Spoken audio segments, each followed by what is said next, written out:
G'day folks, today we're having a look at one of Matchbox's red range of kits.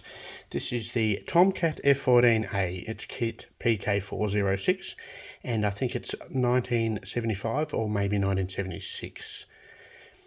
The red range of kits were the second largest of those that were available in 1/72 scale, and they comprised, as we know, the medium bombers, the things like the Mitchell and the Heinkel 111 and the Wellington and the Marauder, various aircraft of that size.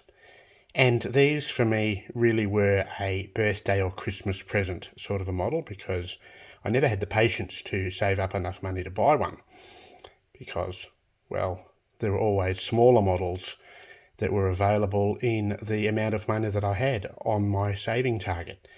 So I never had one of these early on.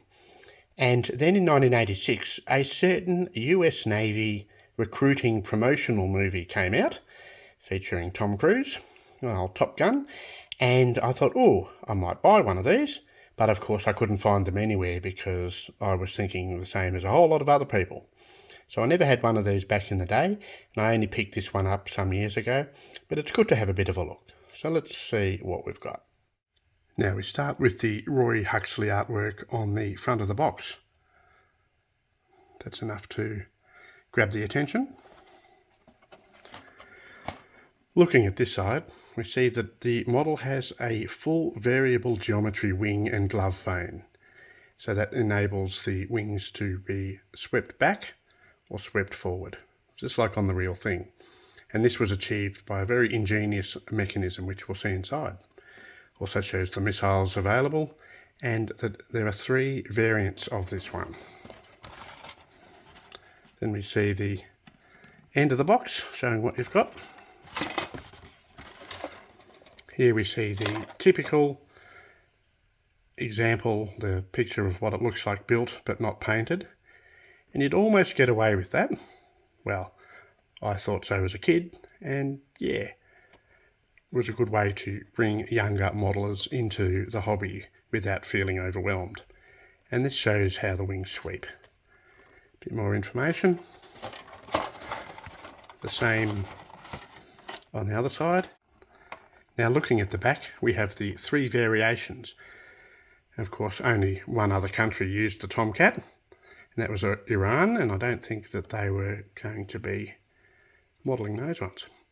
So this shows the 3 US Navy variations. And yeah, no window here, but that was how it was done.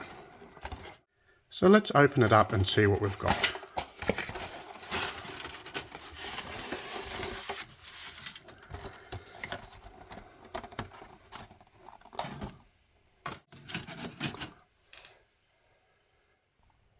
Now, like everything else in this kit, the instructions are pretty big. So we start off on the front with the usual black and white image and a little bit of information about the prototype. Then the instructions themselves, 13 steps, with the parts required information and the key up the top. Step 1, assemble the cockpit with the blokes, the console, seats. Step 2, put all of those plus the instrument panel into the 2 front fuselage sections. 3, put the windscreen and the canopy and the rear decking on, and the gun section underneath, nose cone, and it also gives you the option to have the canopy open. Step 4, assemble the wings. Step 5, put the 2 assembled wings together. You don't glue it because you can see that those gears there mesh and allow you to swing back and forth. Put that into that section. Section 6. Section 7. Don't really need me talking. Section 8, undercarriage, landing gear, and 9, nose gear. 10, put all the bits on, the front fuselage section, the fins, the elevators, the blast pipes or exhaust, the ventral section underneath with the intakes. Section 11, put the missiles together. Section 12, more bits and pieces. Section 13, the things that make things go boom. Then we have the paint chart underneath for what goes in what colour. The listing of the paints there with a listing of kits. And prototypical information in different languages. And that is the instructions. Decals seem pretty good. These ones don't appear damaged or faded or rolled or stained in any way. So yeah, not sure how good they are, but they look alright for the period.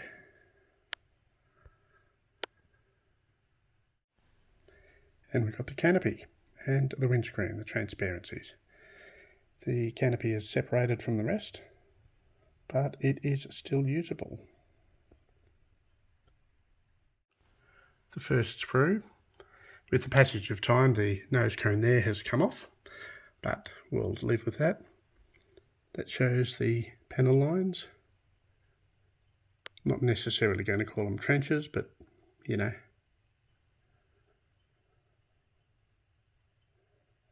And this shows the ingenious gearing system that allows the two sections of the wing to mesh. Then we have the ventral panel there. Probably need a little bit more room for your undercarriage bay. And the fuselage sections.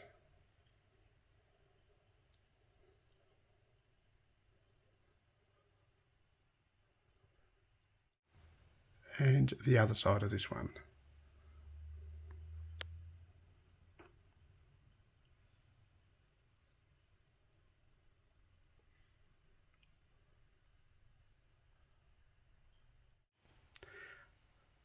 The second sprue here has all the central stuff. So you've got your intakes, you've got this ventral section which is separated from the sprue at some point, but that's where it goes. You have the main under section, and then you've got on top, so that's all the technical terms of course, and the other side, which confirms it's a 1976 moulding.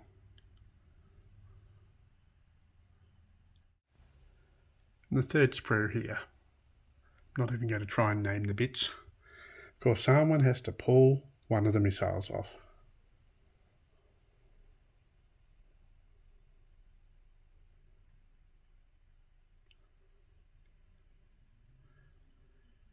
Now, I'm pretty sure that today's Tomcat kits will eclipse this, but this was pretty good for the time.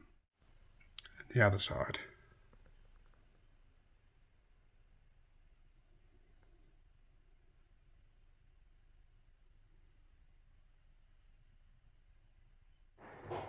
So thanks for joining me on this one, folks. Let me know what else you'd like to see. And of course, I'd like to credit scalemates.com and matchboxkits.org for information. Cheers.